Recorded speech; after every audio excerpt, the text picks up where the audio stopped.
Fala, minha galera, tudo bem com vocês? Estou aqui com o Jairo, um dos contratados do Guarani, o Leão do Mercado. Passou por várias equipes, né, Jairo? Fala um pouco aí pra gente do teu currículo, né, pra torcida aqui do Guarani.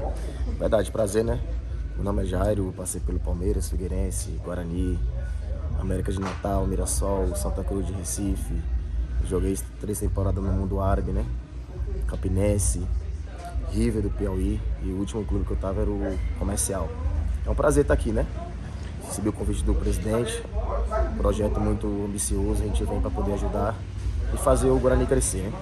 Jairo, como é que anda a tua expectativa para esse campeonato cearense, que é muito disputado? Não é porque é a Série B, mas nós sabemos que tem grandes equipes. E como é que o Jairo vem aí? Vem 100% para defender a camisa do Leão? É verdade, a gente tá sabendo que o campeonato da segunda divisão do campeonato cearense é um campeonato muito disputado, né? É um campeonato muito forte e a gente vem para poder ajudar. Tô 100% preparado, fazer essa pré-temporada boa para a gente possa chegar no dia 8 tá preparado para sair com a vitória e buscar sempre ajudar o Guarani. Você faz o convite à torcida a comparecer nos jogos e também tá sempre acompanhando o Guarani. Alô, torcida do Guarani, estamos aqui pedindo a ajuda de vocês, que possam vir ajudar a gente nessa caminhada forte que a gente vai, com fé em Deus, subir o Guarani e brigar pelo título. Valeu, obrigado, Jair. Valeu. Valeu.